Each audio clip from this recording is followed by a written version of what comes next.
animals and whatnot. And out of sympathy, he thinks, okay, why not I give fire to the humans so that their lives get much, much better? And so he brings fire down to humans. And this made the life of humans better, but it made Prometheus' life way, way worse because he was punished for bringing fire down to the humans. So let's not get into if the story is true or not, but I'm definitely sure that when fire was discovered for the first time, not all humans were thrilled. Some of the humans must have definitely been able to see the potential of fire, what it can make possible for humans, but then there definitely would have been a huge part of the population that was dead scared of this glowing, burning thing that could burn down everything in its wake. It could cause so much of destruction. So the world must have been split on the question of, is this a good thing? Is this a bad thing? Is this the end of human race? Right now, we have a new fire amidst us, and that fire is artificial intelligence. So though artificial intelligence as a terminology, as a technology is not new, it has been around for close to 6 decades now, starting somewhere around the times of Alan Turing, one of the founding fathers of artificial intelligence. But this word stayed somewhere in the elite towers of nerds, somewhere among these computer techies and all these engineers. And all of this changed 2 years ago, thanks to OpenAI and ChatGPT. Now, artificial intelligence has become a topic of discussion no matter where you go. Even if it is a small social gathering, I'm sure you will find at least a handful of people discussing about artificial intelligence, its applications in everyday life, all the doomsday stories from all the movies, right from iRobot to all the recent Netflix series that we have watched. So there's a lot of conversation happening around artificial intelligence, and all this thanks to this one tool called ChatGPT.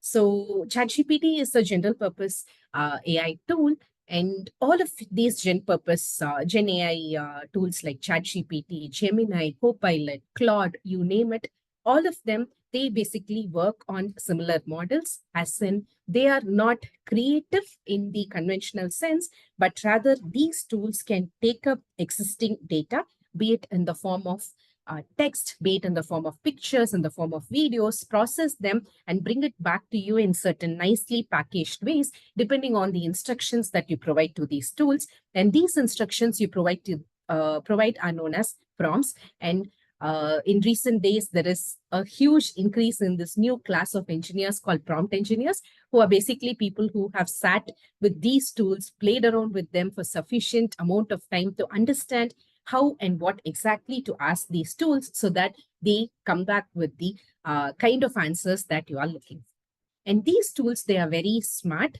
in the way that they can predict. They are basically like probability models, which when given a context, when given one single entity, one single word, one single patch of information, they are able to extrapolate or rather take a very intelligent guess or take a probability stand as to what the next components, next logical components should be, depending on all the data that they can process. So they cannot create something out of nothing, at least as of now. Therefore, they are not creative per se. And one other thing with these Gen AI tools is that they tend to fall into what are known as hallucinations. Hallucinations is when you keep pushing the tool over and over. Say you keep asking the questions, you keep pushing the tool into avenues where there is not sufficient amount of data. And instead of telling you that, okay, I do not know the answer, the tool kind of tries to impress you, wherein it takes what it already knows, tries to extrapolate from there and bring out information which might not be backed by data, backed by facts. And these hallucinations are one of the major concerns about these general purpose Gen AI tools. Then when it comes to the use of these tools within the arena of academics, the references that these tools come up with, though with the advent of GPT-4 models, Sonnet 3.5 has come a long way for Claude. Definitely what these tools offer for academia has definitely come a long way in the past few months. But even then, these tools, they are not made to focus only on scientific literature or only on academic literature, which means when they are trying to answer your questions, they go into your formal academic literature, but then they also look at all your non-formal sources. It could be simple news posts, it could be simple blog posts, and they bring your information from a mixture of different sources, which might not always be useful for an academic writer, because the information is important, but then so is the source from which this information is being pulled out of, and the kind of references, the citations that come along with this information. So these are some of the reasons why these general purpose AI tools, though they are amazing tools when it comes to taking care of your general writing requirements, your general search requirements, they're not always the topmost preferences when it comes to looking up literature for specific academic requirements, or finding ways to write, complete your content, add citations, and so. So in today's session, let's look at AI tools beyond these general purpose Gen AI tools that can come in really handy when you're trying to do your literature review, when you're trying to extract information from multiple papers, when you're trying to collate this extracted information into a single note, or trying to put it onto your zero drafts, first drafts, trying to paraphrase them, trying to add citations. So that's what we'll be looking at in this session. So the first place where you can take use of AI tools, and one of the common tenets across different forms of scientific writing, is the process of literature search and review. And when we say literature, literature could be something as formal as a proper original research article. It could be something like a secondary source. It could be a review article, or literature loosely could also include very casual, informal sources like a Wikipedia article, or some information from catalogs, from blog posts, even sometimes, depending on which field you're working in. So maybe if you're working in a medical field, or if you're working with basic sciences, maybe most of your information is derived from primary and secondary sources of literature. But then if you're from the social sciences, there is just so much of information that is available alongside your tertiary sources even, and maybe you want to pull that information and add it into your own literature review process, and also in your research writing process. So this vast amount of literature present out there can get really daunting when you're trying to pull out very specific literature, when you're trying to answer very specific questions in your writing process. And this is simply because the information is so vast that, and every single word could have so many different meanings. The search terms that you use could have multiple meanings, and this could result in you having a huge number of papers to sift through during your primary search, and this in itself can take up a lot of time. So say, for instance, when I say Apple, a very simple word Apple, to Google, for instance, not even Google Scholar. Let's assume I say, or I type out Apple to my Google search engine. So what Apple am I referring to? In its very basic form, I could be talking about all the nice Apple gadgets. I could be talking about Steve Jobs. I could be talking about his company. Or maybe I'm thirsty and I'm just looking for a tall glass of apple juice closer to me. So how does the search engine figure out which apple am I talking about? And let's assume that all these search engines are innocent, and they are not really spying on us, as the urban legend goes. Yeah, so there is this legend you read at so many places, that when you talk about something, say for instance, I talk about a silk sari, even when my phone is not on the internet, I am off the grid, and I talk about something with a friend, with a family member, and the next day my entire phone is filled with advertisements for the terminology that I used in a conversation, not with my phone, but with someone else. And so, yeah. So let's assume that that is just a myth, and Google and Google Scholar are not spying on us. They're not that smart. Then a very simple term, a very simple key search could result in so many different results, out of which a good percentage of it might not be really relevant to what I am exactly looking for. And this is where AI can come to your aid, because the rules are pretty simple. So I just have to make sure that the semantics are right. I don't look at independent keywords, but rather I look at all the keywords holistically. I look for connections, I look for frequencies, I look for how these words are spread out across the different documents, across the information source, and then decide if this particular source is relevant or not. So semantics is all about roots. It's just a set of instructions, or rather a set of steps that have to be followed mechanically. There is no creative process involved there, and then bring out the results. Apply those filters, bring out the results and the processes. So when something is this straightforward, AI can do a much better job than humans. And that is where one of the first simplest AI tools that you can use to make your literature search easier is Semantic Scholar. So instead of doing your search on Google Scholar, if you can shift to Semantic Scholar, or use Semantic Scholar in conjunction with Google Scholar, instead of having tens, 20,000s of results, you might end up with 1,000 or less than 1,000 papers to start off with. So this will help you not fall into that initial shock of having to sift through so much of literature to find those papers of your interest. So this is one of the simplest tools that you can use to bring down the number of literature that you are interested with in the first. And when we talk about literature, when we talk about references, so when I say that I have 590 results out of my Google Scholar, or say when I'm writing my paper and this paper has around 100 references, we tend to look at these references as independent units. We tend to visualize them as a list of papers, and each of these papers are independent units. So someone said XYZ in 1980, and then someone else came along and said something else in 1981. And then we kind of tend to look at literature as a chronological recordings of information, one after the other. But in reality, though they indeed are chronologically discovered or arranged information, but then they are also interconnected with each other in several other ways. And one of the simplest interconnections that exist between multiple papers is through the references and citation network. So when you read a paper, you see that for all the information, especially in the introduction and discussion sections, for instance, so the information derived from earlier papers are indicated using what are known as citations. It could be in the author date format, it could be in the numbered format, and then you have something called the reference list, right?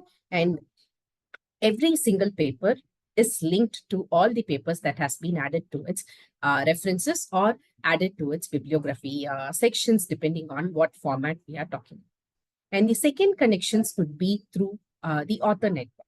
So co-authors from one paper, they could have co-authored similar papers, or each of these co-authors could have other author networks alongside whom they would have published papers within the same field, or somewhere on the periphery of the field that we are talking about, and so on. And the third connection is, of course, semantics, where the connections are not just about the words, but in a much more holistic way.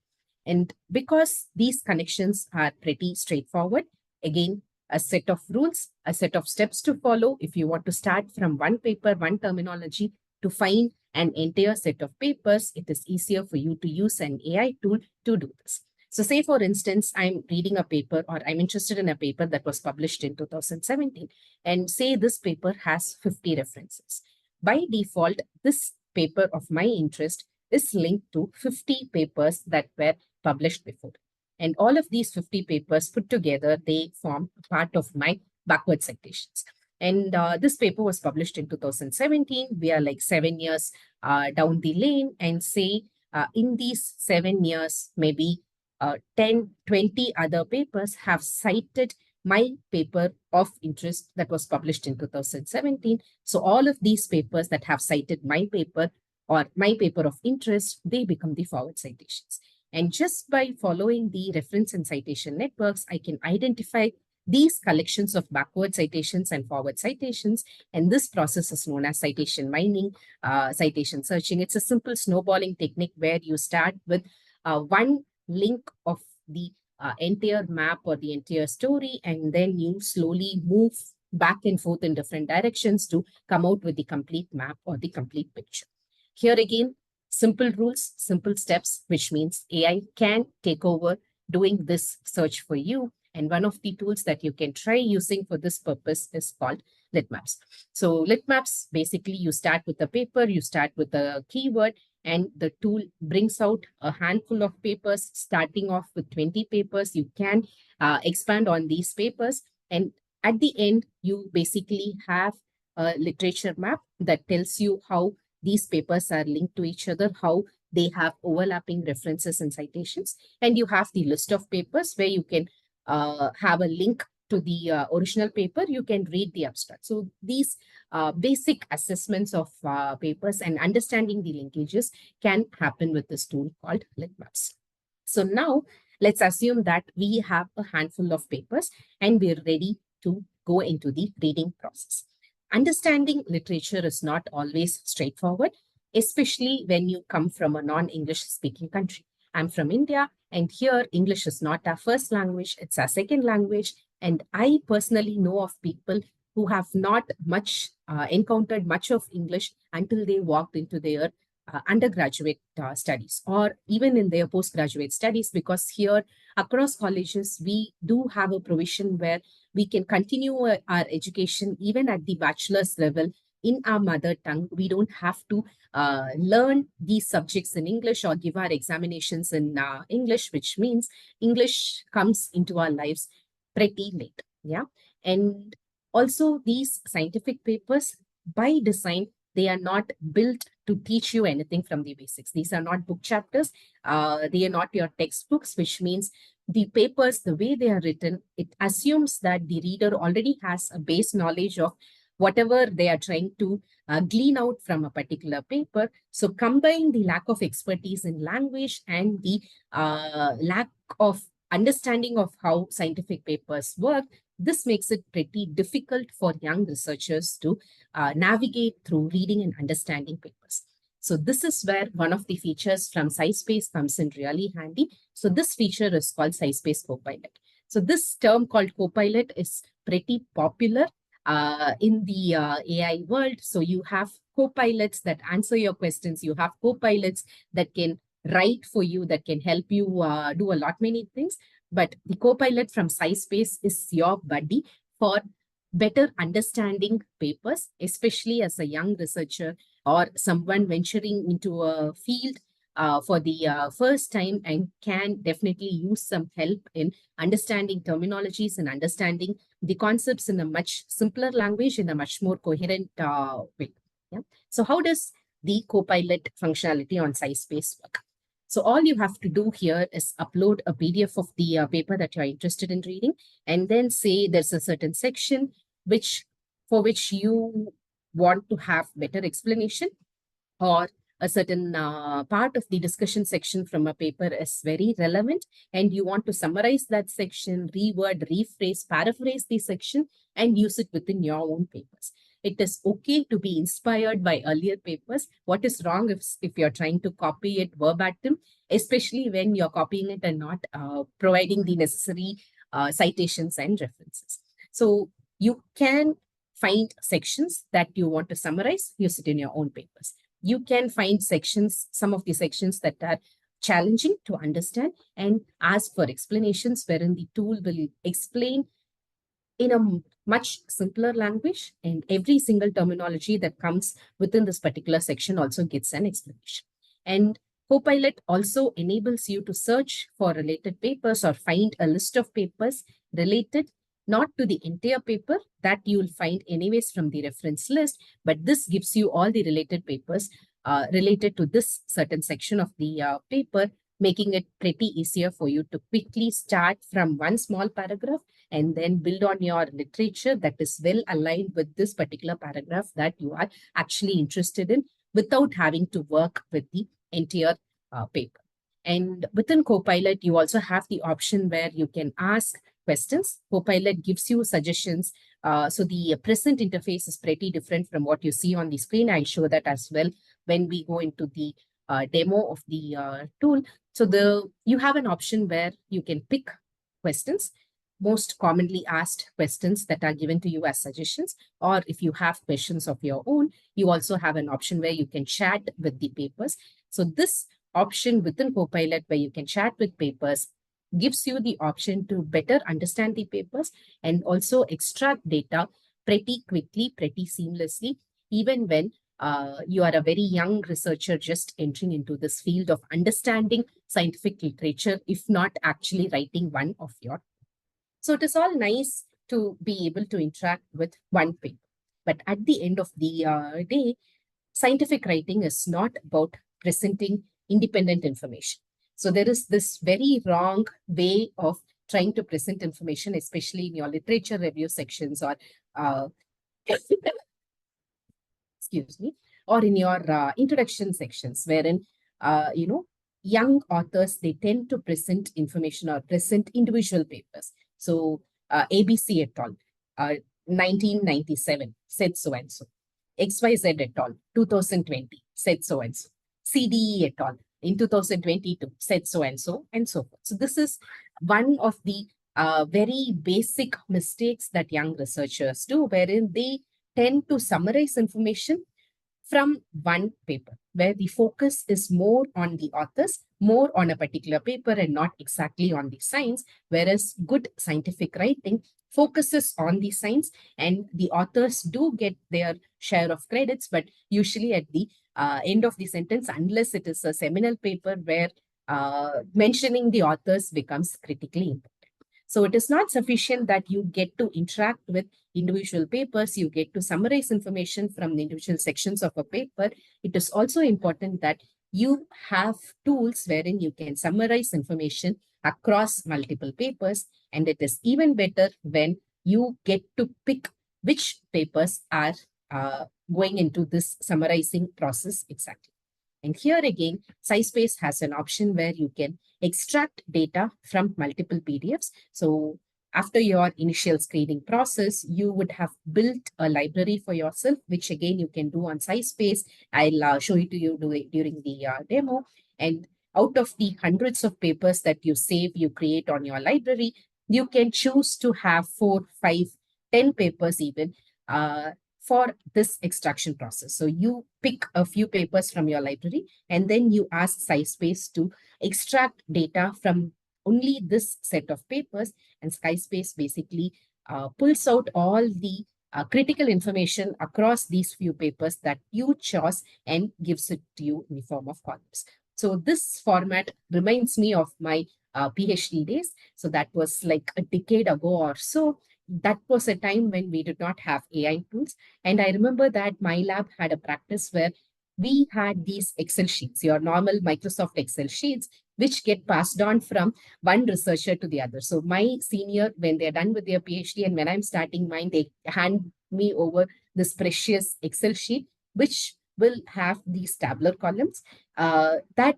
compile information from literature, like from hundreds of papers put together in an Excel sheet, where it will have information like the name of the authors, the key points from the abstract, the key points from the methodology, and what are the key results, the key discussions. Are there any research gaps? So all these important questions, they get added. So as my seniors started reading papers, they have created this nice Excel sheet, and then it gets passed on to me. I add a lot of more literature during my 4-5 years of PhD. I pass it on to the next person. And this is how literature in a very organized form used to move from one hand to the other. I really wish I had AI tools like SciSpace back then. This would have just made my life easier. What took me months to populate would have just happened within a week or two.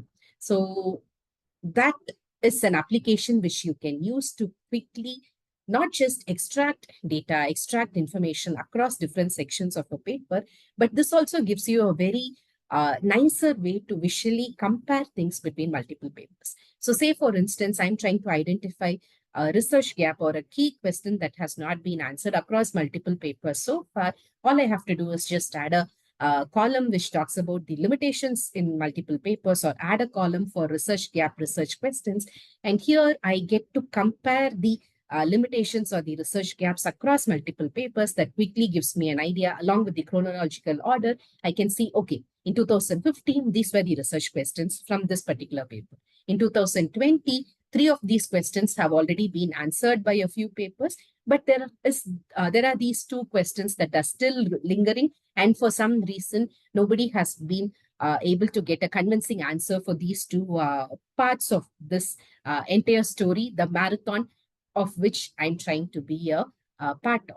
So similarly, I can look for different methodologies. I can look for how to design my next survey, how I can design my next questionnaire, or how I can design my wet lab experiment. So, what are the things that I have to consider? So, if I'm thinking in terms of animal studies, what is the general number of animals that have been used across multiple studies? What is the kind of statistical analysis that is being used across studies? What are the exact tools that are being used? So, converting my papers, several of them, into these tabular columns, which delineate certain information, which extract certain information from multiple papers, gives me a quick view. I don't have to swap between n number of PDF tabs to figure out this information, write down manually. Instead, I have a ready-made synthesized column, which gives me one particular information across multiple papers, making my life pretty easier. So once I'm done extracting all this information, so now all this information is there on a web page in a nice tabular column. So how do I use this information on my writing process? So one way to do it is I can, of course, export this entire tabular column into an Excel sheet in one or two steps. Or say if I'm only interested in getting the bibliography of this entire tabular column, I can download it as a BibTeX file. I can add it as a CSV file and CSV file to an Excel sheet. So that's for the information. And even otherwise, right within the interface of SciSpace, I have this option called Notebook, wherein all you have to do is say, I'm interested in this TLDR from first paper. I feel that this is great information, great sentence structure, which I would like to use on my own manuscript draft. All I have to do is just click on this column that I'm interested in, and I can directly add this information into my draft notebook. I can name my notebook. I can have multiple notebooks. I can also add my references and citations right here. And once I'm done with all my writing process, I can export the information in this notebook as a MS Word file and then continue my writing process from there. So right within the interface, I gather the notes, but then I also have an option where I can have all these notes, all this information across the columns in a very organized manner. That will become my zero draft, will become my first draft. You can also continue writing here and complete your drafts within the interface of SciSpace if you so desire. That is also possible, and a quick export also becomes possible. So we as a generation at the moment, we are not very fond of reading, very not fond of writing, sitting out and typing out content for a long time.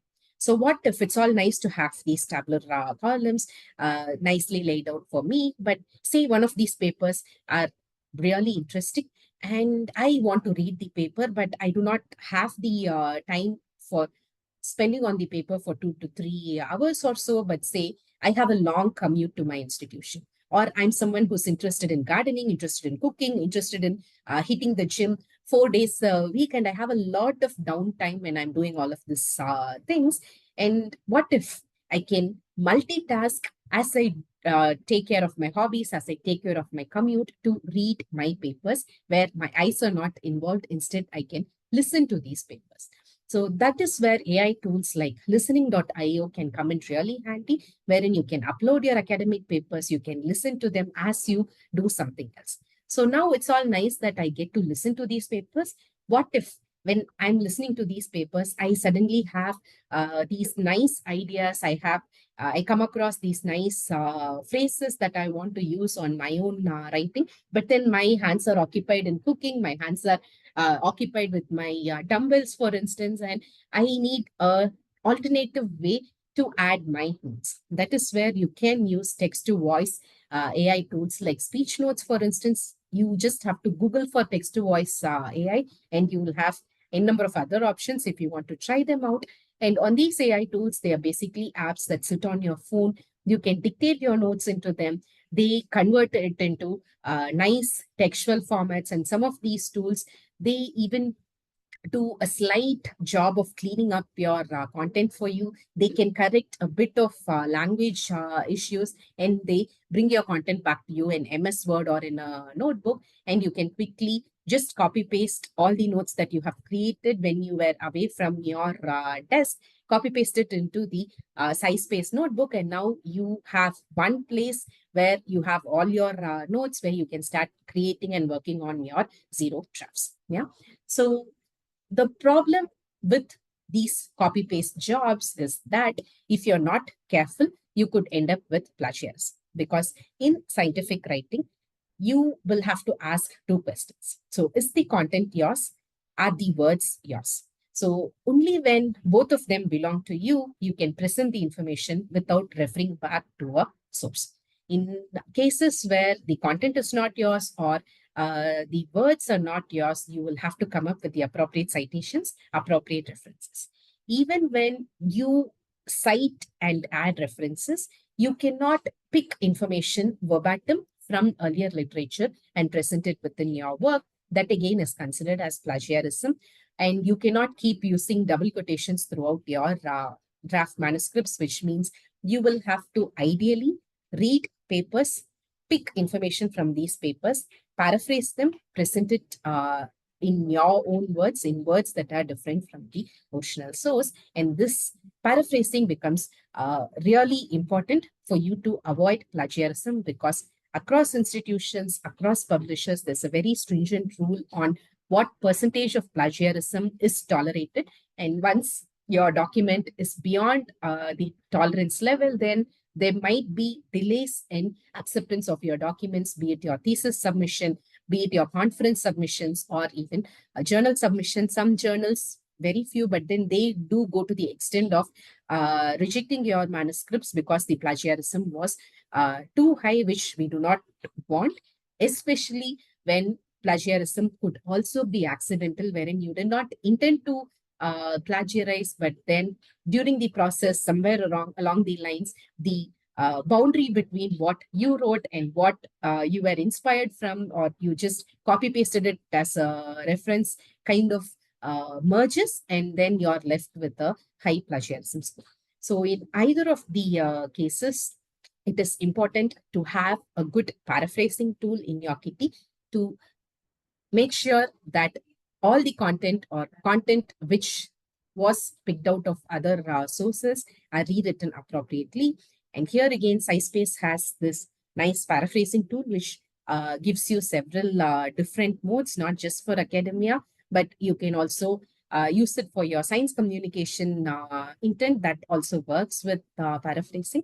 And one nice thing I liked about the tool is that you can have inputs, or I mean, you can have outputs in multiple languages. So you can have a input in English, but then if you want to not just paraphrase it, but then you also want to convert it into a language that you can use, you want to use it in a different language, that also becomes possible with this paraphrasing. So once you have all these ideas, once you have all these bits and pieces of notes from different sources, so on one end, you had this nice tabular columns with data extracted from SciSpace, and some of those notes you have added to your notebook already, and some of the notes you had from your speech notes where you dictated your notes. All that has been moved into one document now. So there is just so much of information. So all this bits and pieces are there for you to polish and make ready. But for you to actually come up with that final document that is coherent, that makes sense, it runs smoothly from A to Z, it is important that you have a very clear picture of what you're trying to convey, what is the core idea, where the emphasis has to be, what are all the sub ideas that you're trying to explore, and place them in the right sections within different parts of your manuscript. It is basically like you are trying to give the reader a story. So storytelling as a technique is something that is talked about a lot in informal writing scenarios, but we don't think about storytelling when we are trying to write a paper, when we are trying to write a thesis. But it is essential that we incorporate storytelling techniques, we incorporate that cohesiveness throughout the material, even when we are writing something as formal as a scientific manuscript. And one of the tools that you can use to quickly clear your head, clear your ideas, strip it down to the bare minimum so that the idea sticks to your reader. The reader is able to appreciate, reader or be it your peers, they are able to appreciate what exactly you're trying to drive home is using something called as mind maps.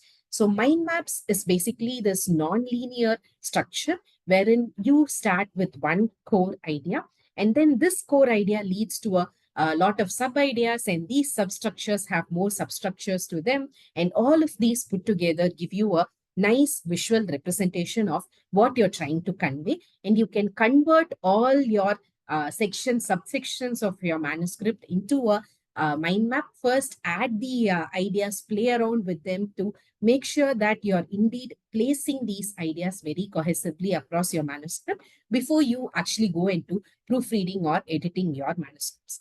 And here again, AI tools can come in handy, and Wondershare has a lot many AI tools around your diagram making, around your flowchart making, around your mind maps as well. And the specific tool for creating mind maps using AI is called eDraw Mind AI. So if you want to see how mind maps for your particular idea can work out, you can try out this too. So it's all nice to have tools that bring out literature, they extract information from literature, and help you create mind maps, help you create notes, give you a nice notepad to write and stuff. But what happens when all these notes are kind of disconnected? Say we are talking about the zero draft, and my first paragraph is point A, and the second paragraph is point D, point C, point D, and there are a few things that are missing.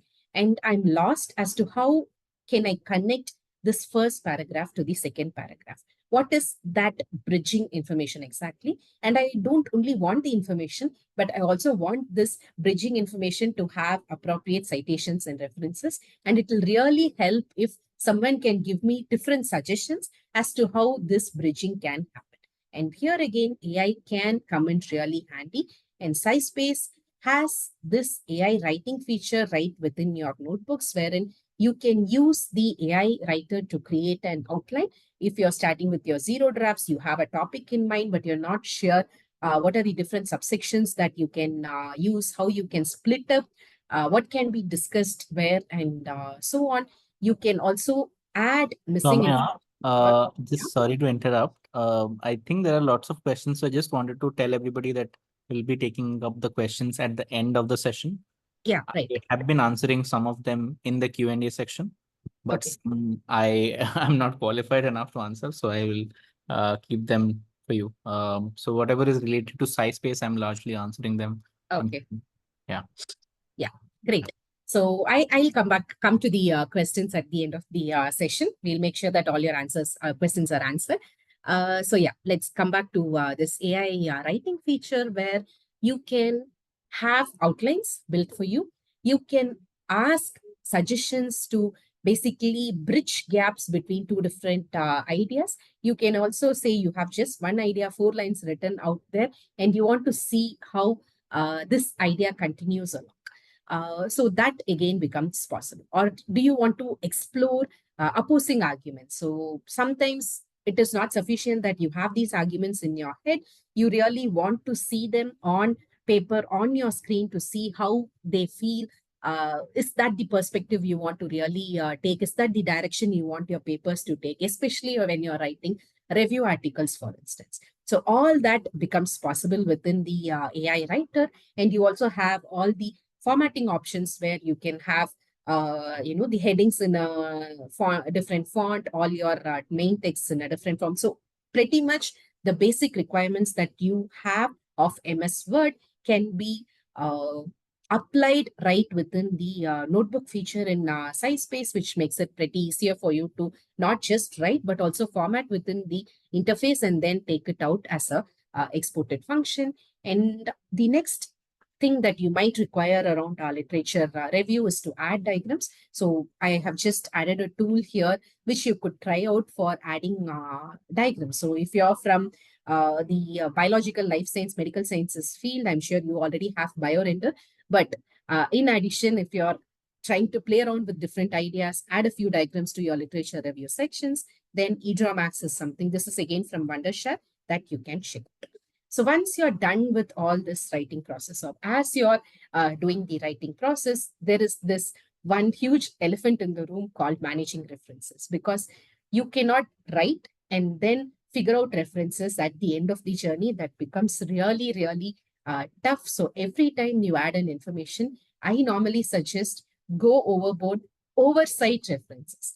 So when you add one sentence to your writing process and you feel there are 4 or 5 references that are equally important, normally it's not a good practice, especially if you're talking about an original article, to add 4 or 5 references for every single sentence, because number of references also has a limit. Somewhere around 50 to 80 is a good number in most of the fields. This again will vary with your individual field. And if you try to stuff in 5 references for every single sentence, you're going to overrun on this limitation. But in your zero draft, in your first draft, overdo it. Add 5 references, add 10 references, whatever number of references you want to add to a sentence, go ahead, add it. We'll figure out how to reduce the number of references at a later stage. And I personally believe you don't always need an AI tool to manage your citations and references, because there are amazing non-AI conventional tools like EndNote, Mendeley, and Zotero. So once you figure out how to use these reference managers, your citations, references, your libraries are taken care of. But it is not always that straightforward. Sometimes you might require better applications. You might require requirements for your standalone references as you add them manually, or as you add them as a afterthought or right within the writing process. And this is where SciSpace also provides a citation generator, wherein you can just copy paste a URL that you are interested in adding as a citation, generate your citation in a particular format. So there's a long list of different citation formats that you can pick from. I'll show that to you in a moment. And you can create individual citations, just copy paste that into your reference list, and you are done. This works especially if you're not using a reference manager for your citations. So now that we have briefly touched upon a few tools that can come in handy when you're doing your literature review process, when you're trying to extract the data, and when you're trying to put this extracted data into your zero drafts, I think it's time we go check out this tool here called SciSpace. So let me start with the first basic feature of SciSpace. So all you have to do is just Google for SciSpace. Right now, the tool is hosted at typeset.io. So Google for this. You will be able to go into the tool without exactly creating an account. If you are on your laptops, if you have a Google account, that is all it takes. You can use your Google account to log into this tool as well. And one of the first features, the homepage feature here, is literature review, where you can ask specific questions to the tool and the tool will answer your questions. Okay. So what is so great about it? ChatGPT can answer my question. Gemini can answer my question. So what is special about how SciSpace answers my question? So to show you that, I am going to ask the same question to 5 different tools. The first 4 are general purpose Gen AI tools: ChatGPT, Gemini, Copilot, and Claude.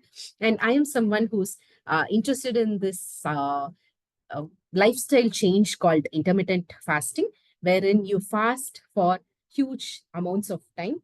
And this fasting helps your body to better process your food, helps you take care of a lot of lifestyle diseases.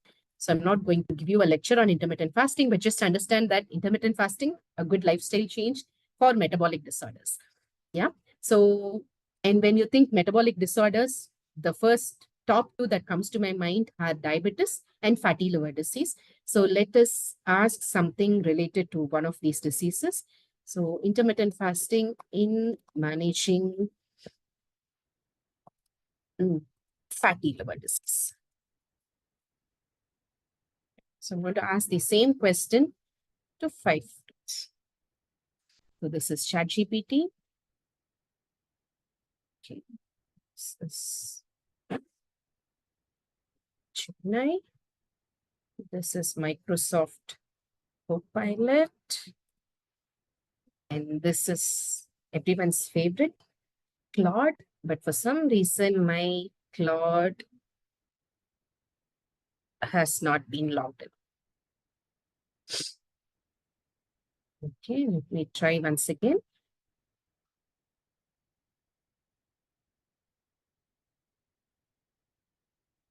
Okay. So now I'm going to ask the same question to SciSpace. Enter. So what does ChatGPT give me? ChatGPT definitely gives me a nice bulleted numbered list. And this is the free version of ChatGPT. So this is running on 3.5, not the amazing GPT-4. So even with GPT-4, if you need citations, if you need references, if you want a specific format, you should still mention the specific format, or you can go for custom GPTs. I'm not going into all of those things as of now. But if I ask the question to the normal free version of GPT or ChatGPT, this is what my answer looks like. Yes, it is nicely structured, but it looks more like an essay, more like a book content. So what happens with Gemini? Here again, yes, nice detailed answers, nicely structured answers, but I don't see any references.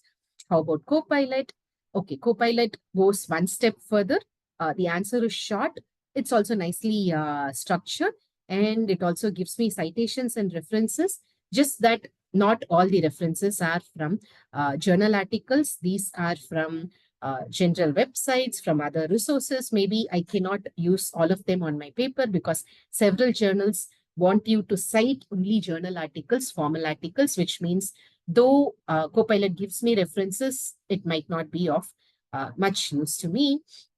And what does Claude have to give us? Okay, so if I'm trying to write a blog post, then I'll pick out all these nice pointers, nice subheadings and subtopics that I want and start using it. But here, I'm not trying to write a blog. I'm not trying to teach a class, but rather I'm trying to add information to my scientific writing, to my manuscript, to my thesis, which means I definitely need something more than this. And with the recent additions to Claude, I do know that on Claude, when you go for the premium version, you can have your own projects. You can design your prompts in such a way where you can extract information from multiple PDF files. All that I showed with SciSpace. At least the first step can be made possible. But remember, you will have to manipulate the tool. You will have to set the ground rules. You will have to give the instructions for the tool to come out with the instructions. But when I use a tool that was designed for academic writing and requirements, I don't have to do any of that. All I did was ask the same question, and by default, SciSpace has given me a nice summary. And not just that, so this summary here is backed up by references, backed up by formal references. So these are all references that come from journal articles, which means they are reliable. I can just copy paste this summary directly into my zero draft. So can I copy paste the summary and use it on my final paper? Maybe I wouldn't do that. That is not always a great idea, because though this is not plagiarized content, it is still generated by an AI. And on the ethical grounds, I wouldn't just copy paste things from an AI. So looking at AI as a replacement to yourself as a thinker, as a writer, is not the right way to approach AI. But when you look at AI as a good assistant, as a co-writer, then they can come in really handy. So if you're thinking about your zero draft, first draft, go ahead, copy paste to your heart's content, but then make sure that you as a researcher add your thoughts, add your writing style to your final papers. So I don't just get a summary. I also have my papers. So the top 10 papers and the same papers that have been listed out here as well. So they are added. More than what is on the references has been added to this tabular column by default. And you see that certain information from the papers have been gleaned out for me already. So the insights are here.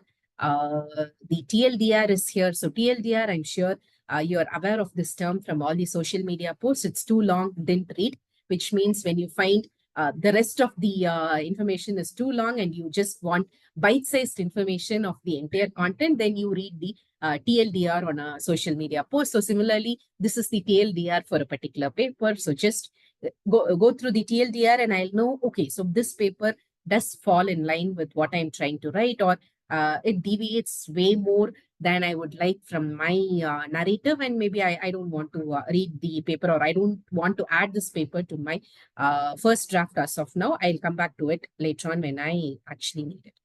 And then there's a column for methods used. There's a column for limitations. So these columns are there by default. I didn't have to add them. I didn't have to rake my brain to figure out what are the first things that I might need.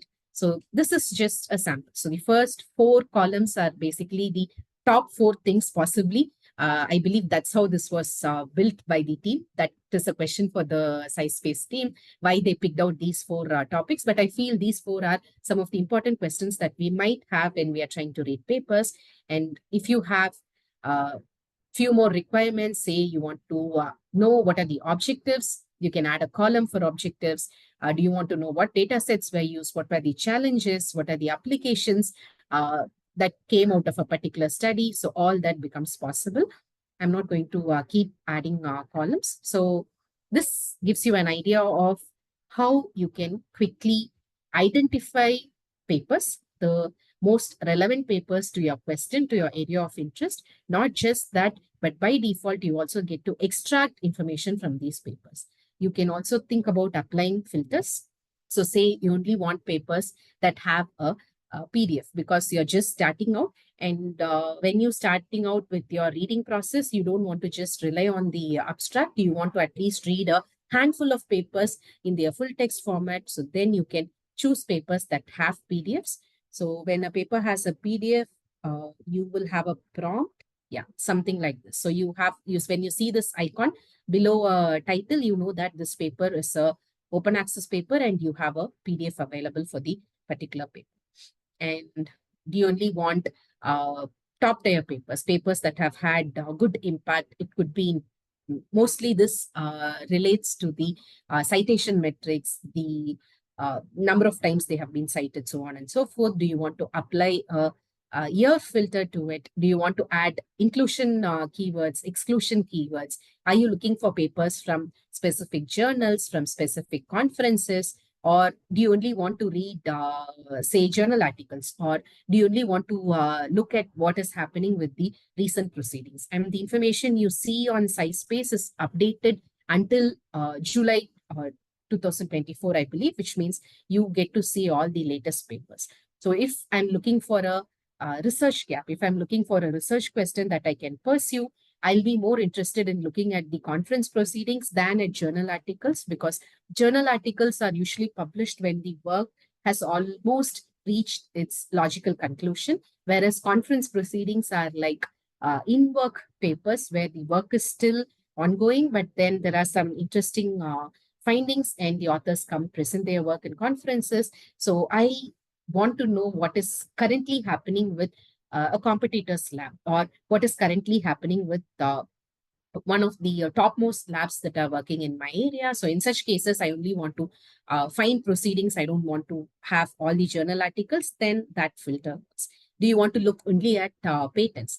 If you're someone interested, or someone working in a technology that has a potential to be patented, or you're looking for a technology that has been patented, to see the basics of what it looks like. So all that becomes possible with this feature here. So we started off with SciSpace, and we started off with this first feature called literature review, where you can ask a specific question and the tool will give you a summary answer with proper citations, proper references. And these references are also anatomized properly, wherein you can you can extract specific information in the form of tabulated columns. So the second option is where you can chat with multiple PDFs. So before chatting with multiple PDFs, I find it more logical to start with one PDF and then move into how we go about doing with multiple PDFs. So this option here is called My Library. My Library is where you get to store not just the papers of your interest, but you can also store your notes, which I'll show in a moment. Yeah, so let's explore this option before we go to my library. So how do you interact with one paper? How do you ask questions? How do you extract information from just one paper? All you have to do is just upload the PDF version of the paper. I already have a paper loaded, so let's go with that. And see, I'll pick a section which I do not understand. I don't understand this section of the paper, let's assume. So I have an option where I can ask for explanation. So the goal of explain text is not to give you a summary, but to rather add as much information as possible in the simplest terms possible so that you understand this section of the paper better. So this is going to be usually much larger than the original text that you feed into the tool. But what happens when I ask for a summary?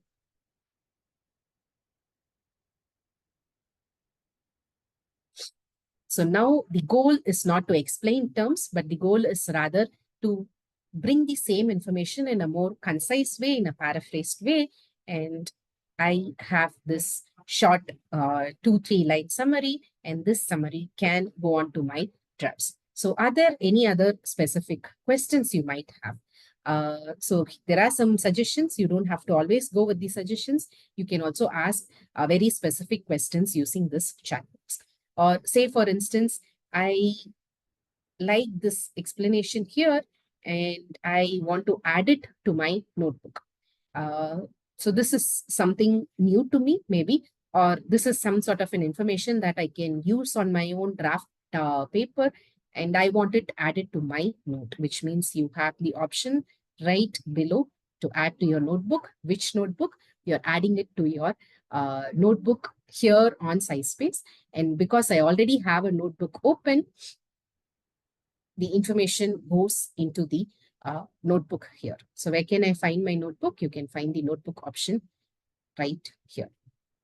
Yeah. So let's go back to Copilot.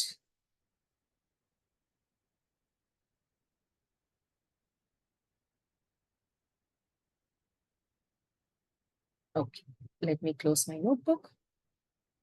So the first two options were to ask for explain text and then for summary. So the third option is to get related papers, which means Copilot is going to search for papers, give me suggestions of papers if it is relevant for this particular section that I'm interested in. So this could take a moment.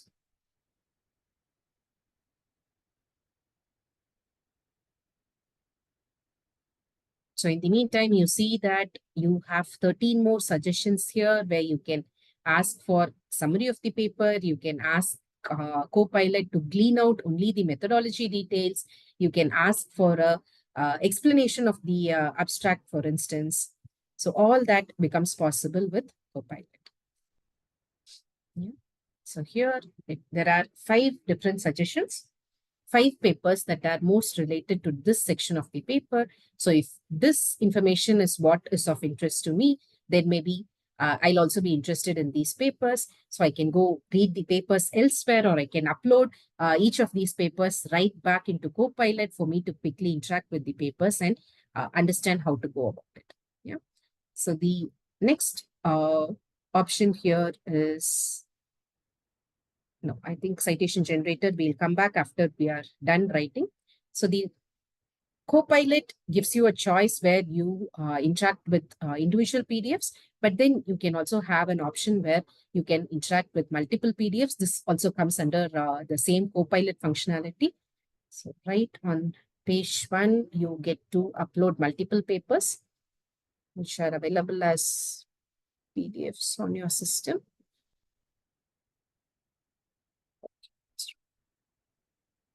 Sorry, that's with extract data.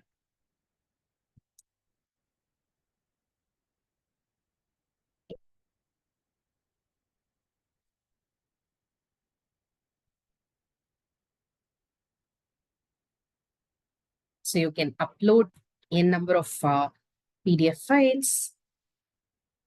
And now you can pick files. So where are these files being added? these files are being added to your library. And because I already have a specific folder on the library, the papers are getting added to the specific folder. I think it's named as IF and diabetes or IF and liver disease. I'm not sure. But then it's all these files, they can be added to your library for you to access them later.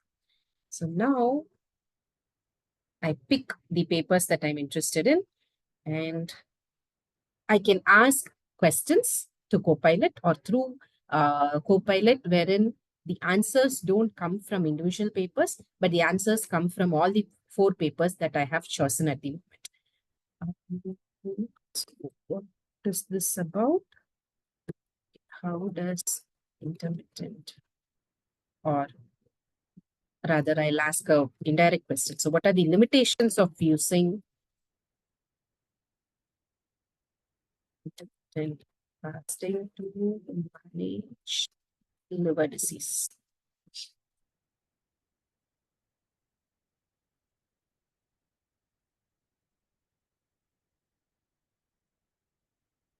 Okay, so now I have a nice summary of all the limitations of using this particular lifestyle change to manage liver disease.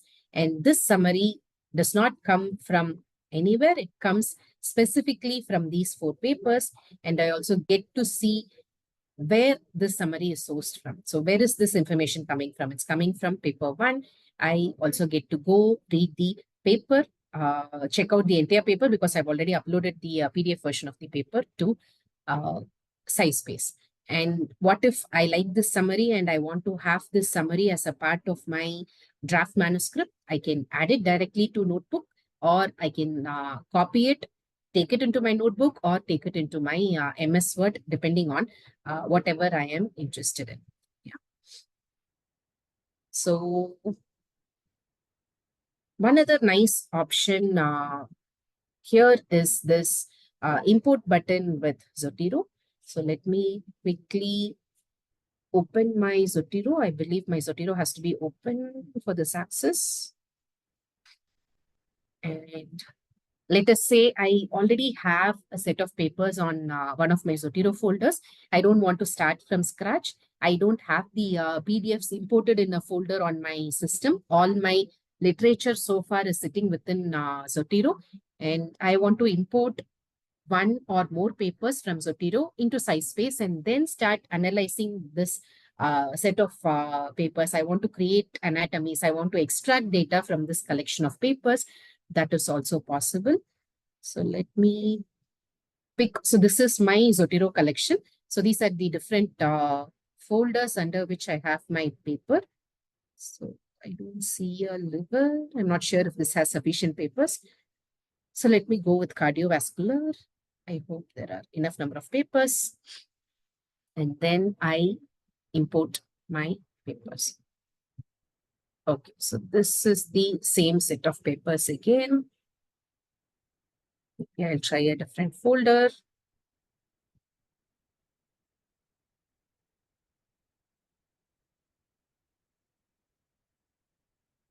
Okay, so it seems like these are the only PDFs that I have.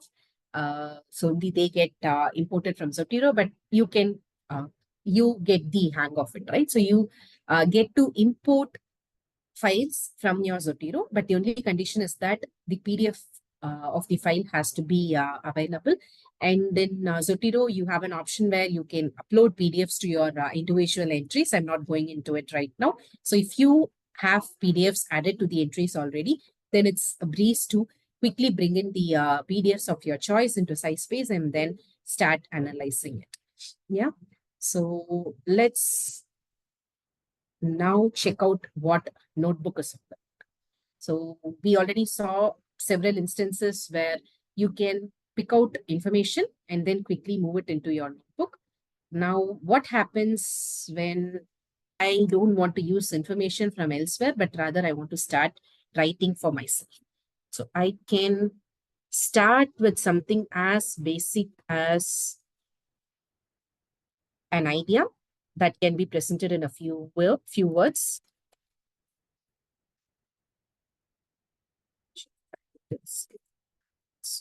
So I'm going with the theme.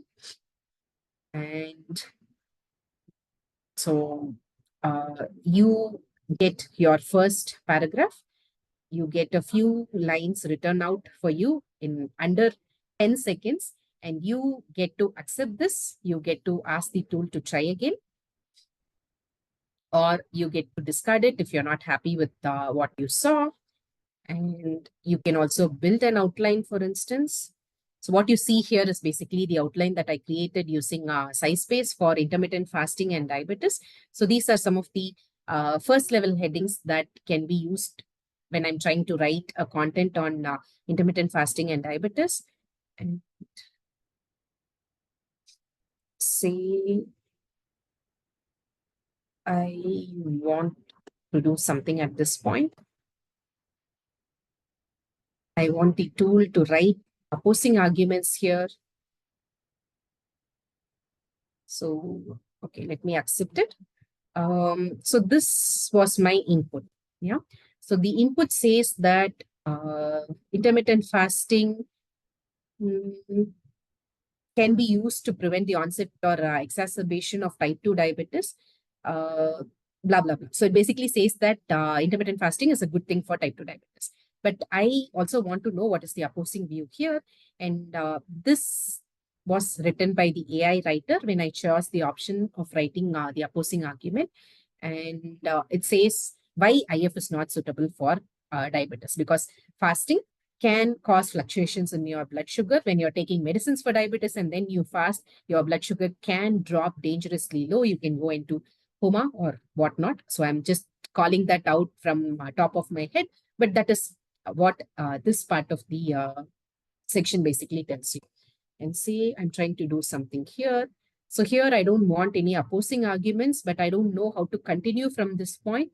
And I want the tool to continue writing, preferably with citations as well. So the tool fills in for me. It does add a citation. And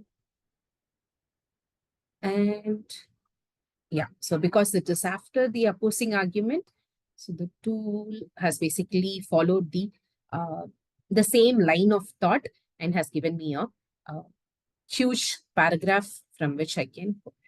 So this here is the AI option where you can create tables right within the interface. You can create headings. You can format different texts. You can ask for introduction or conclusion paragraphs, and basically rewrite, force the tool to bring in certain perspectives that you are actually interested in.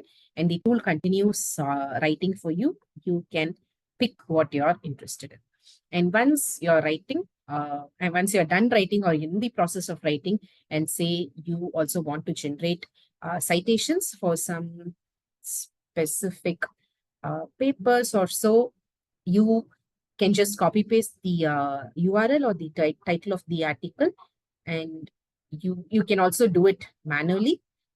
If the URL does not generate a citation, sometimes that happens. Or you can just paste the URL and then look at the styles. So you have so many journal styles available right here. So there are 2,500 plus different citation styles available for you, and you can quickly add create your citations, add it to your references, and then add it into your notebooks where and when it is relevant. And then you have this paraphrasing option. So this is something that I copy pasted from the notebook. And let's say we'll go with the academic function, though you have so many other different ways in which you can paraphrase. So this is not just a paraphrasing tool, but if you look at it, it is also a rewriting tool.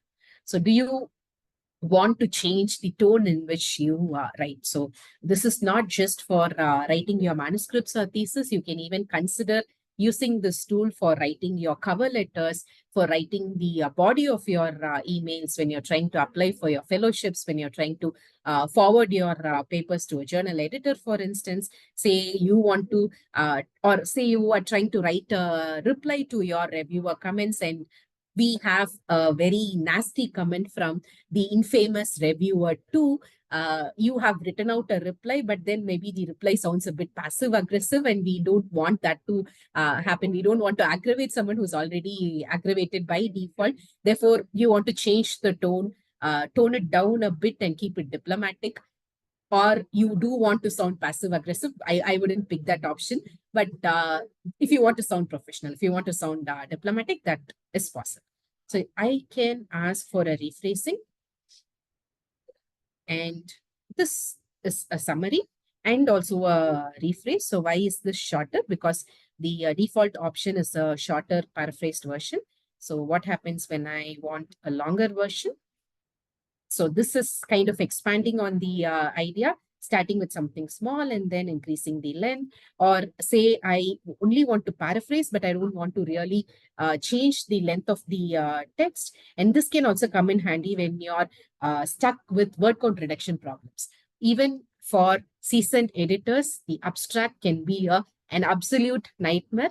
And there have been days in my life, even after close to 6 years of editing academic manuscripts, there comes days when those last 10 words on the abstract, they are so stubborn, and I just cannot wrap my head around how to reduce those final 10 words out of the abstract to meet the word count requirements of the journal. So in such cases, this can come in really handy.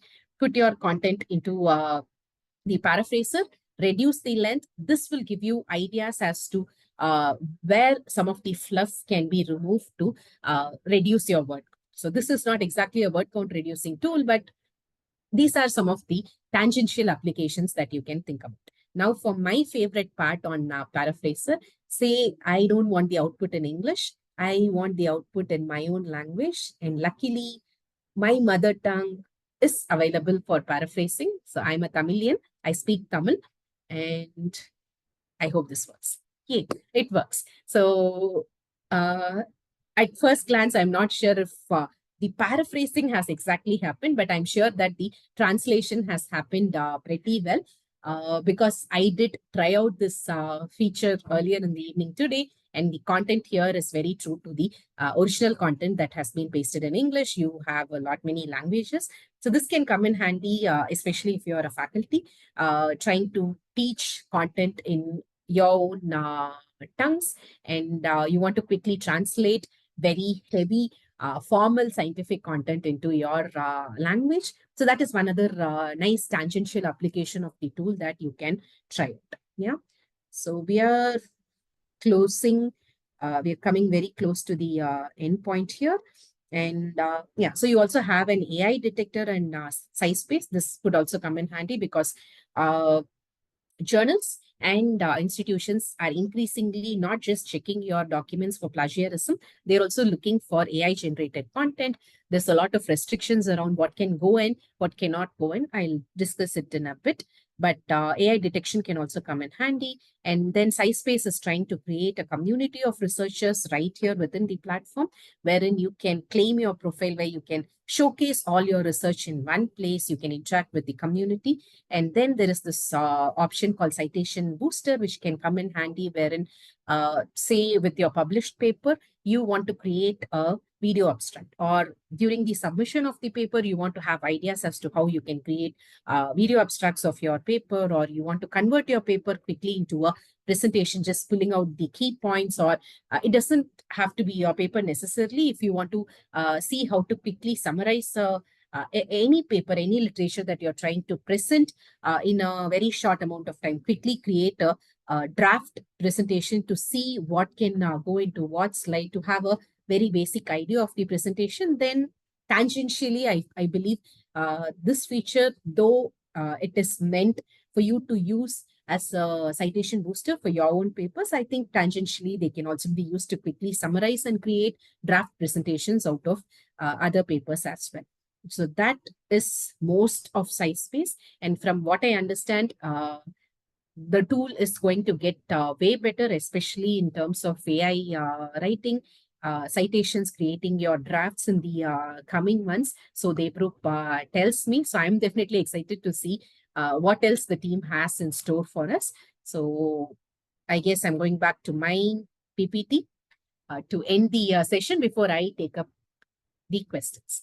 So now that we have quickly ran through one major tool, and also touched upon few other AI tools that can come in handy during your scientific writing process. The right question to ask is it ethical to use any or all of these AI tools on my next scientific writing assignment? I almost answered this question already. The answer is yes and no.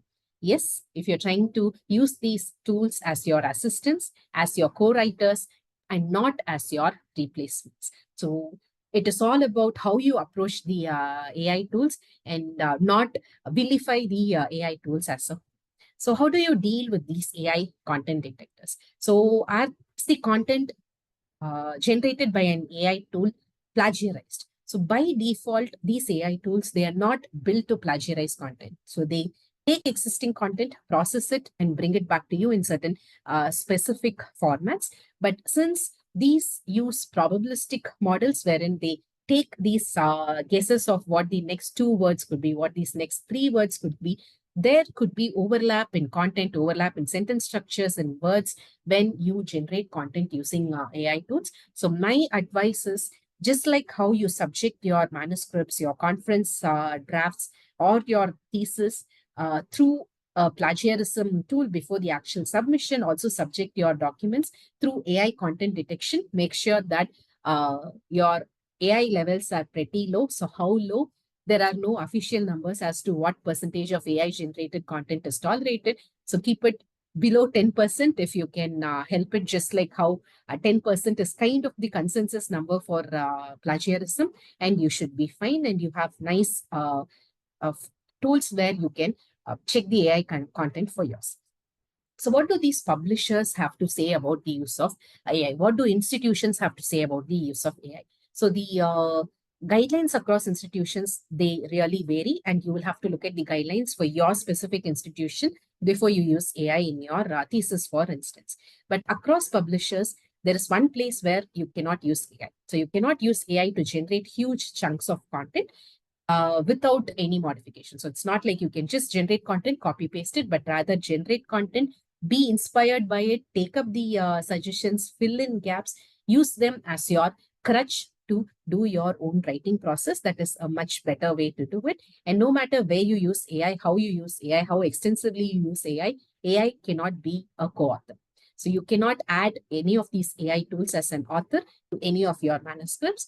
And one place where across publishers, they are okay with the use of AI tools is when you try to use these tools, say, for instance, for literature search. So using an AI tool for literature search or for data extraction, like how we used SciSpace, does not really affect the final output of your paper. So you are going to extract the data anyways. Instead of spending months on data extraction, if you can do it within a few weeks using these AI tools, then it is very much ethical. What becomes problematic is when you try and copy paste content. That is where it gets problematic. And when you use AI tools to take care of your language, when you use them for simple paraphrasing at certain patches of your document, take care of the grammar, then you don't even have to declare the use of such AI tools. If you have used them for literature review, for data extraction, then that's a very basic process of your writing and you don't have to declare them. But when you use AI tools for anything more than this, then publishers and journals expect you to provide a declaration statement wherein you name the tool that you used, name the purpose, and also assure the reviewers, readers that after using the AI tool, there was a layer of human filtering and vetting to make sure that the information is correct, and you as human authors take responsibility for all the content that goes into the publication, no matter if it was created from scratch by you or it was created using an AI tool. So I would like to end this session by stating that AI is not the villain here. How we use AI, what kind of regulations we formulate, the decisions that we take are what are much more important. And the human factor is still what counts here. AI, to me at least, is a great technology. It is very promising, definitely will change the way that we have done research and written our research content. So explore it with an open mind and you'll be definitely surprised. So this is where you can find me beyond this session on LinkedIn. So this QR code takes you to my LinkedIn page where I write 2-3 times a week at least about scientific writing and publishing. I talk about AI tools. I curate lists of AI tools for different sections, different requirements around scientific writing and publishing. Not great with calls, but great with WhatsApp. You can also reach out to us on the mail ID and give me some buffer time. I'll definitely get back to you. And this QR code is where you can submit your feedback of the session. I'd be very happy to hear from you what worked, what could be included. And this will also give us access to you where we can share details of our future sessions. So normally we have much longer programs, 5-day, 10-day workshops where we have hands-on sessions for various AI tools. And to be a part of these sessions and also to reach me later on, it will help if you can fill out the feedback form. I'll also share the link to the feedback form in the chat in a bit. And as you all know, it's no secret that this session is being co-hosted by SciSpace. And if you're interested in trying out the premium version of this tool, so most of the functionalities that I had access to today, at least several of them, are accessible only when you have the paid version or the pro version. But several of the basic functionalities are still open for researchers across the globe to try out for free. So you can try out the free tool. And then when you want to go for the pro version, you can use the discount codes you see on the screen at the moment. So due to the price parity between India and other countries, the codes are slightly different depending on where you're going for the subscription from. So Indian users pick the Indian codes and the non-Indian users pick the other set of codes when you're going for the paid version of it. So this is the next workshop that I'll be holding personally. So it will be a 5-day exclusively hands-on workshop without any lectures. We'll dive into a lot many AI tools to learn how you can start from scratch, from an idea to the final preparation of your manuscript using AI tools. So I'll also share the registration link for this workshop. You can also reach out to us for more details, for the detailed brochure. And so I'm going to share these details on the chat box now before I go pick questions. Okay, where am I?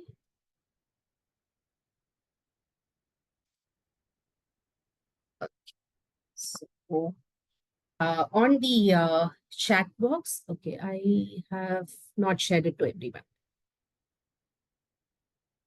Okay, so how do I share the links to everyone?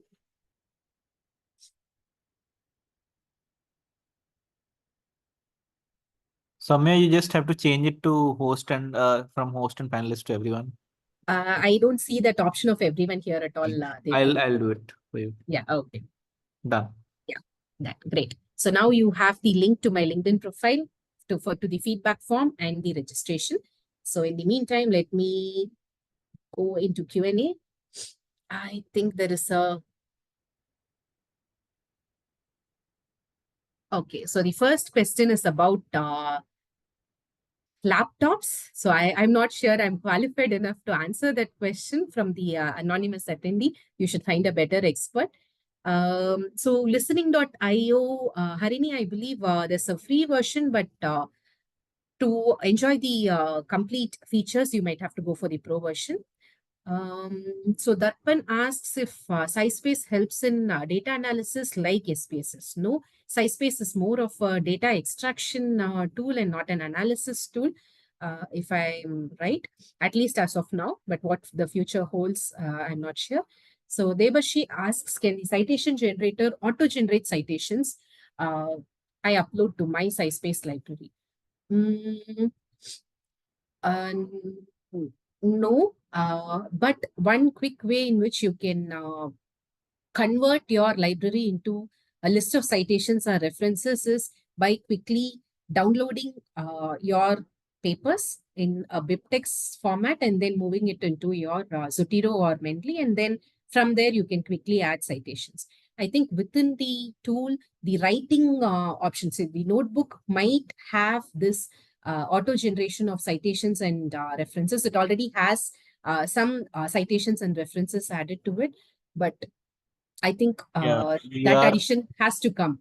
Yeah, right? we are introducing that feature as the new version of Notebook Yeah. is like So introduced. when Notebook gets updated in the coming days, weeks, you will have this auto generation as well, Devashi. Yeah. So Felicia asks, writing in this type of AI tools.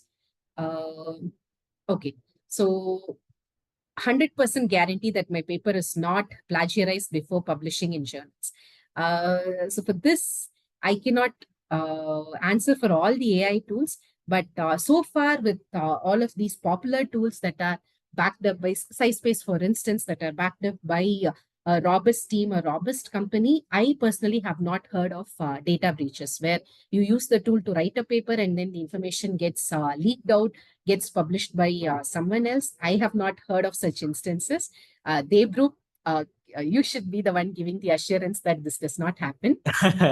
No, no, we don't do that. So there has been, I'll be honest, there has been a little bit of concern with. So we kind of put together similar questions. Like we don't do it manually. We do put together a list of similar questions that people are asking on the platform so that others can be helped. We have seen that people have concerns about that also Mm, right, because some topics are very secretive or let's say are right, being right. researched by very few individuals. So we are introducing something like an incognito mode. It is in progress, so to say. So basically, as same as ChatGPT, you'll just have to click on something and you'll be, and your questions will also not be saved. So that's something that happens now. Your questions are saved, and if somebody asks a question in a similar domain, they might be shown that this is a related question. So that does Okay. at this point. Yes. Yeah. So I think in a nutshell, if it is way too confidential, then Yeah. maybe, Yeah. don't just give it into any of the AI tools. This is not an issue with just one AI because this is the per se design of an AI tool. So it keeps learning from your questions. It keeps iterating from your questions. So the intent is not to steal away your content or your idea, but that could inadvertently happen sometimes, even if there's a very slim possibility. So if something is too precious, I wouldn't do that. But you can always do it in bits and pieces, right? So you don't have to give your entire idea. You can just work on small bits of your idea and then put it together by yourself. So Devashi, I've answered your question. Lakshmi, I don't know what your question is, but if I see it along, I'll answer it. Mm, so paraphrasing, will it show up as plagiarism? So paraphrasing using AI should not technically show up as plagiarism, but there is a slight possibility. And paraphrasing using AI could show up as AI generated content. Here again, even if not the entire paraphrased content, at least certain sections could show up. So that is why it is important that when you paraphrase using any tool, AI or otherwise, make sure that you put your document through an AI content detector and make necessary changes before you actually do the submission. So is paraphrasing using SciSpace ethical? Yes, paraphrasing using SciSpace is definitely ethical. And I believe these AI tools, so this is definitely my personal opinion here. So these tools have leveled the playing field for researchers who have good command over English and those researchers who struggle with English as a language. Researchers who are good at the work they do, who have a good understanding of whatever they do, but maybe the problem there is English. And though most journals do not reject your papers for issues with language, a lack of good language can result in a failure to convey your ideas in a very coherent way. And I believe paraphrasing tools definitely level the playing field in that sense. So I am on the side of using paraphrasing tools, but not to the extent that you don't write anything on your paper. You just pick out content from multiple papers, paraphrase it, and then take it to your papers. That definitely is not the idea behind using paraphrasing. So use it ethically and you should be fine. Yeah. So as if, yeah, demo, I know it was a bit run through, but I hope you got what you were looking for. So Dr. Kaur asks, if we use AI tools during article submission, there's a checklist whether any AI tools are used for writing this article or not. So depends on what the subtext is. So what is this checklist? So is the checklist asking you to explicitly tell about AI tools, even if you use them minimally? Because so when you go back to the use cases that I was discussing, I mentioned that you pick the content out of these AI tools, put it into your zero drafts, not onto your final drafts. So the final drafts for majority of the part, they're basically written by you, which means the content is not exactly AI written. So the content was inspired from an AI draft, but it is not exactly written by an AI. In that case, you might not have to check for this particular criteria, and keep it so always. So make sure that no, your final submission is not written by AI. Yeah, so Aditi, we do have a hands-on session that will be the 5-day workshop. You can reach out to me, or I have given you the registration link as well. You can go ahead and register. So Felicia asks, can we get references from IEEE papers in SciSpace? Okay, I don't exactly understand the question. So what is special about IEEE papers?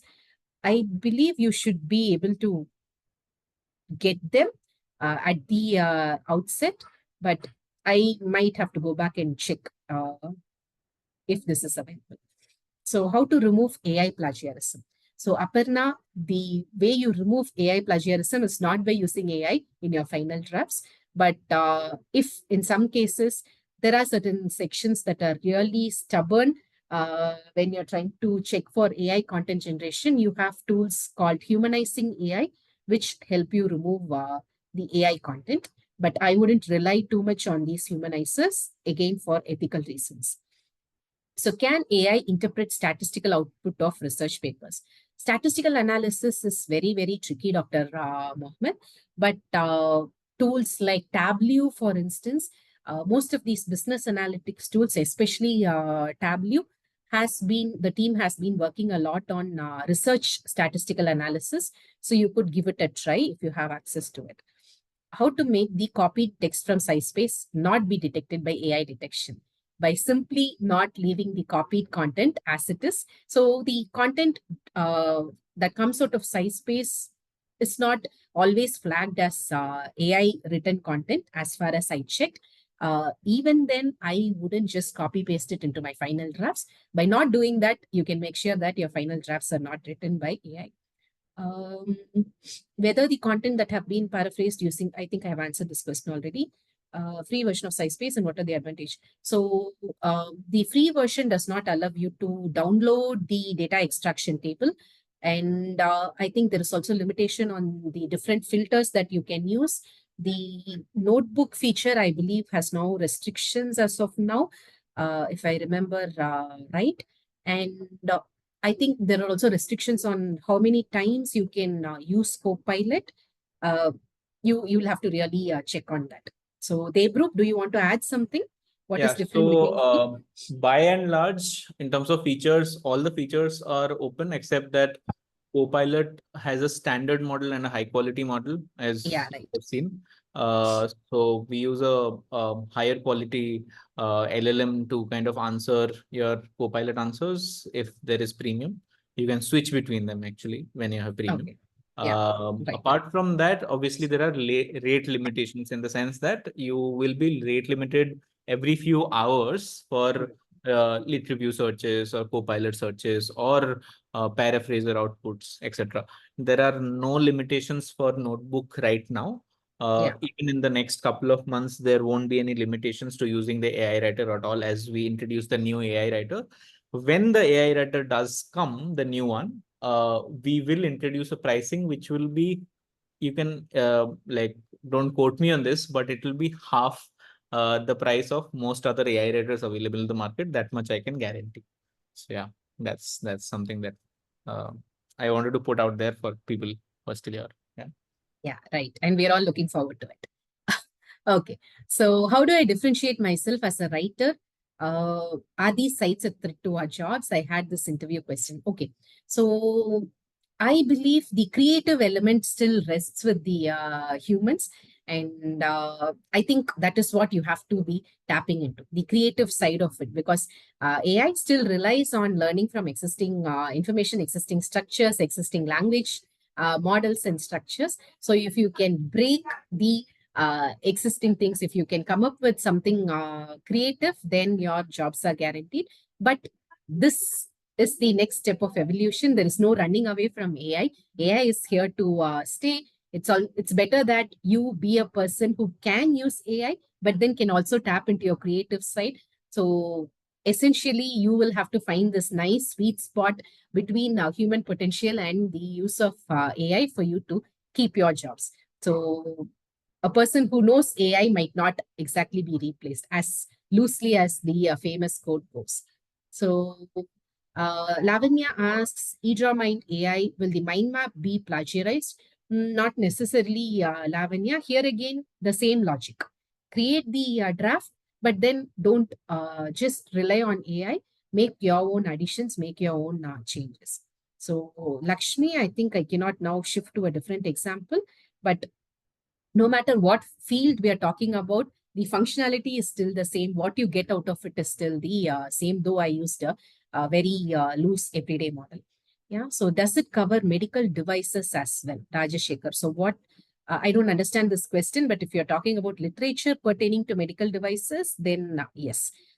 Felicia, what I'm expecting, which I want to include in my research paper. So Felicia, you can get exact information as in that's what the data extraction feature is all about. So if you want to get information about the limitations across multiple papers, you have this extract from PDFs option where you can extract very specific information in a nice summarized way from multiple papers, and these summaries can go into your papers.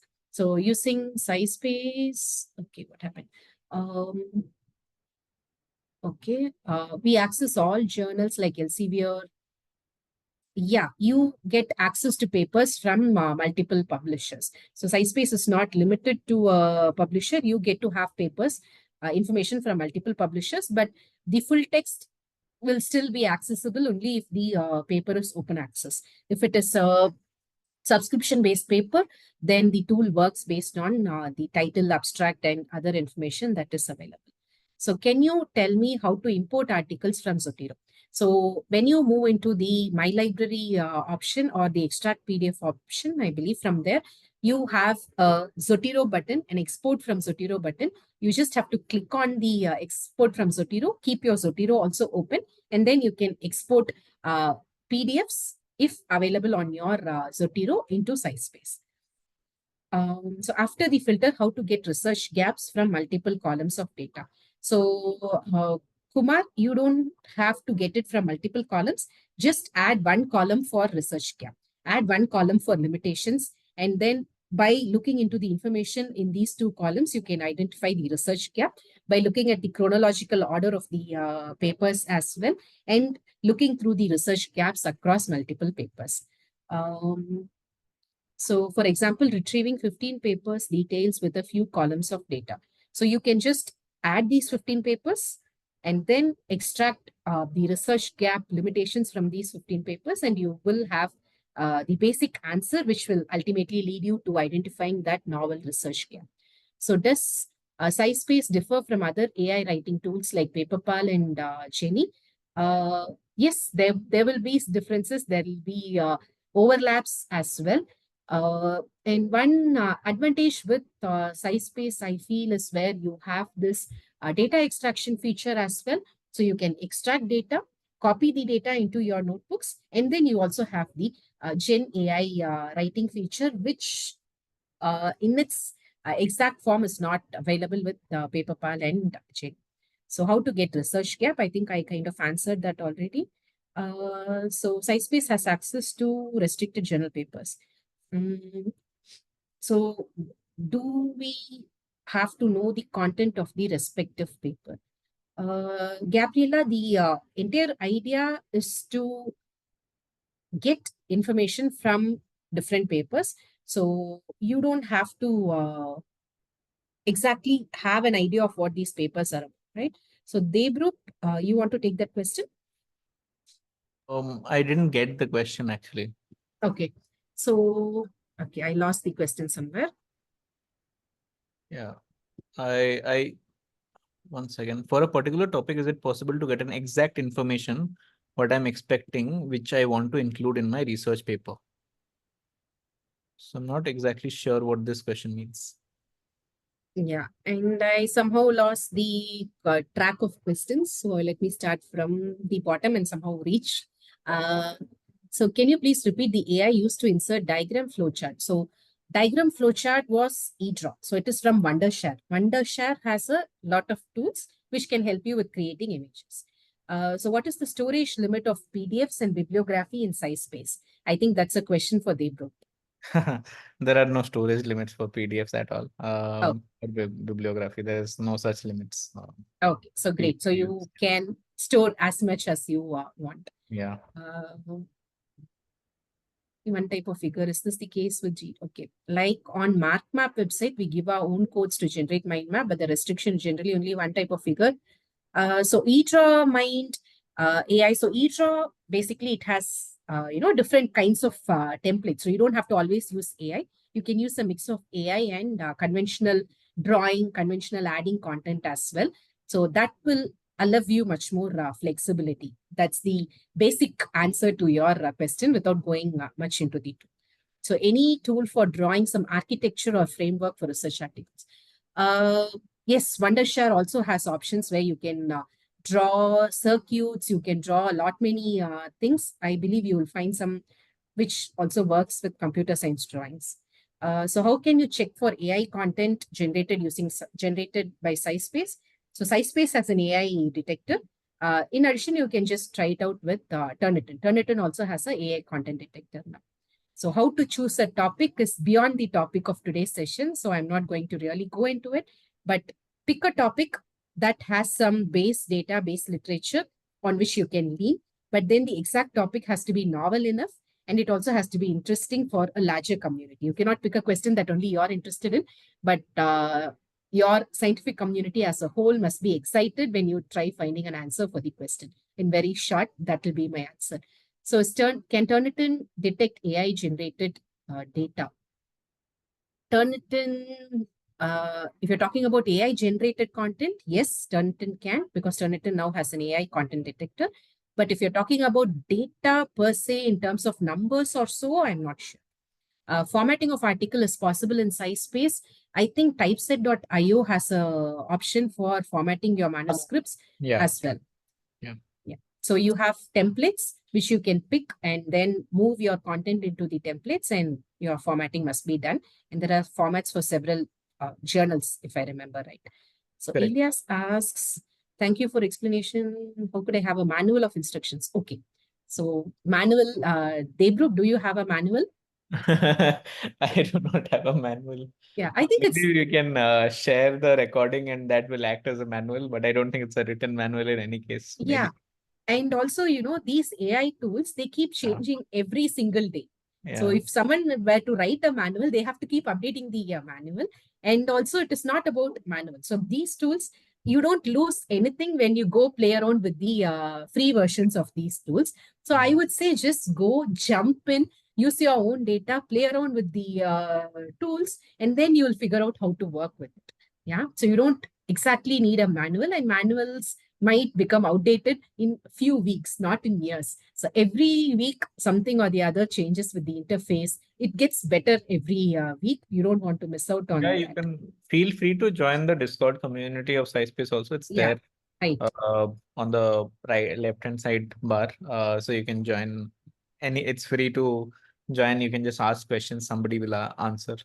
So if you face any problem at any point of time with the tool itself, you can always get help Yeah, immediately. on the left side, if you remember, if you scroll down, there's a chat GPT option, and below that, you have a link. You have this Discord Yeah. icon there. Just click on it. You can be a part of the Discord community. Okay, so other than Turnitin, SciSpace itself has an AI generator. How SciSpace is different from Quillbot or ChatGPT? So Quillbot, ChatGPT, both of them not exactly built on academic data. And if you have to compare the language possibilities, I think SciSpace offers much more on the paraphrasing tool than Quillbot. So Yeah. that's my basic Yeah, understanding of just it as of now. take that a step further. ChatGPT or Quillbot is not again trained on scientific data specifically or academic data, which is why Yeah. just do a very simple comparison between two different sentences being spoken about in scientific language, so to say, you will see a very clear difference between ChatGPT and SciSpace. So we even saw the difference on the first part of the demo, where when you ask the same question to a Gen AI and to SciSpace, how it differs. So Lakshman Rao asks, will it take only a free journal article or included in patents? And okay. So the information available from patents and paid articles will also be taken into account. But then I believe SciSpace will also only have access to the free version of the information. Isn't so, Debro? By and large, we do have access to some paid articles, but again, I'm not sure which ones are available and which ones are not. It's a very extensive database. It's some 287 million plus research papers. So very hard to. Right. So they do have a huge collection, but not the entire paraphernalia of all published work. So yes, there could be a small limitation, but then that limitation exists in any other tool right from Google Scholar that you use. So AI generated content can be rephrased with a rephrasing tool that will be used in research articles. Yes, Dr. Padma, AI generated content can be paraphrased and then used, but I would say don't overuse paraphrasing. So don't use paraphrasing as a way to circumvent your own thinking, your own writing process. Use it as a crutch. Use it as something that will help you write better, understand things better. So free alternative to listening.io, I cannot really think of anything at the moment. So Rizwan, I believe maybe we will build one. Yeah, SciSpace should build one, right? So that will bring everything together into one platform. And Rizwan, I think unmuting will be a bad idea with a large number of participants. So please post your question here. I'll pick it up. So Debashi, why non-Indian users are getting a more discount is because of the price difference. So Indian users by default, the price is different than for the non-Indian users. It's cheaper for Indians already, actually. We are Indians ourselves, as in our entire team is based out of India. So our tool is already cheaper for Indian users. So yeah, which is why the discount code difference. That's good. So though the discount code says a larger amount, you ultimately all get something similar. Okay, so don't worry about it. So if I paraphrase my own written content using Quillbot, will it be detected by Turnitin? Yes, there is a possibility. So don't use the content as it is. So SciSpace has free version. It also has the subscription version. You can check out for the pricing right there on the SciSpace website. So how to reduce AI detection other than paraphrasing? Because I'm facing problems after paraphrasing as well. So Priyanka, it means that your original information was heavily reliant on AI writing. So you will have to do a lot of human rewriting by yourself. That's the only way to remove this. That's the ethical way to remove this. You can keep throwing your content into multiple paraphrases and rephrasing tools, but that will completely, destroy the essence of your work. So once or twice paraphrasing is fine, but if you do it for multiple times, then you miss out on the whole thing, right? So rewrite it by yourself is my suggestion there. So how about if we download PDF copy of reference papers, how it can be used for citation and reference? Okay. Okay. If you download a PDF copy, you can just add it to your reference manager. And you don't need the PDF copy to add citations and references. So if you have used Zotero or Mendeley, you know that the requirement for adding citations and references is not the entire paper. But if you do have a PDF, you can just add it to your reference manager entry. So in the notebook session, when I activate AI Writer, in the continue writing with citations part, what does the symbol at the context 3 at the end of the paragraph mean? Shouldn't it be a bibliographic citation? Okay. So I think the addition of citations within the notebook feature is still undergoing a lot of changes. I feel it is not yet perfect, isn't it, Debru? So yeah. Citation addition is still under. Correct. Citations are something that will be improved maybe in the next week or a couple of weeks at best. You'll be able to add and discover citations within the notebook itself. Okay. And also when you move content from the data extraction table to notebooks, the citations don't get copied always. I believe that is also a glitch which will be set right in the coming days or so. Correct. So yeah, give the team a bit of leverage with the citations part. It's getting better. So Ronald, I have shared my WhatsApp as well as LinkedIn. So does SciSpace check plagiarism? As of now, I don't think SciSpace has a plagiarism check tool. They only have the AI content detection. So AI content rephrased using, I think I've taken up these questions. So Mohini, creating the zero draft first draft when undertaken for plagiarism stake or okay. So zero draft is basically the first thing you write, the first thing where you just throw all your ideas in a very unstructured way. That is the zero draft. And after zero draft, it will undergo at least 20, 30 different revisions before you reach the final version of your manuscript. So what you do on your zero draft will not matter at the end. So if you do all the editing, proofreading, all the processes in between, right, then it should not show up as plagiarism. So the okay, so I use the paid version of SciSpace for today's demonstration. So most of what I showed you today, I think we answered this question already, is free for you to check out. So you can check out and then get back to us. Similarity report. Okay, using Turnitin, most of my content was recognized as internet sources rather than articles. Yet I used articles provided by SciSpace. How can I solve this? So if you use content, you also make sure that you add the appropriate citations. That could have been a problem. Maybe the citations were not added appropriately, and also rewrite it. Don't just copy paste it into your final drafts. So what are the best practices for ensuring it meets professional standards? The best practice is to take suggestions, pick inspirations from AI-generated content, use it on zero drafts, but also rewrite, proofread, re-edit, restructure to match your style. That would be the best practice. So is it acceptable to include a humanized version of an AI-generated paragraph? Yes, it is acceptable as long as you don't just generate the entire paper using an AI and then humanize it for the sake of humanizing it. So this line is very, very bleak at the moment, I would say. So there is ethics to consider, and then there are the technicalities to consider. So when you look at the ethics, make sure you toe the line is my suggestion. So can you name the AI tool to listen to research papers? That is listening.io. Can SciSpace do what? I do not know, Hemalata. Maybe I'll come back to your question. So I retrieved some papers also I received. After that, how to process this data to identify research gap. Okay. So Kumar, you have to add a column for research gaps. And once you have all this information, so maybe one possible extended way is pick out limitations. Add a column for limitations, and then looking at the limitations, you can identify a research gap, and then you will have to process, validate the research gap. All of that cannot be skipped. You still have to do it. So is there any tool for graphical abstract? You have Tidbit, you have Mind the Graph, you have BioRender. All of these tools work well for graphical abstracts as well, I think. So AI for diagrams is eDraw or Wondershare. So Wondershare has lot many tools, and one of that is eDraw Max, which you can use for creating diagrams, creating flowcharts, and so on. Yeah. Okay. So I think I have taken up all the questions. And Dr. Term papers.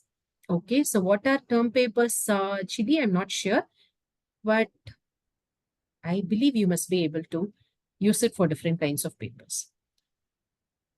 And Dr. Swaroop, is there any option to create multiple notebooks and fold? Yes, you can create multiple notebooks. You can create multiple folders in your SciSpace library. You can also create subfolders and also export, import papers between SciSpace and your reference manager as of now, because until the notebook option on SciSpace gets this citation addition, you might still want to go back to MS Word or your LaTeX for inserting your citations and references at the later stage.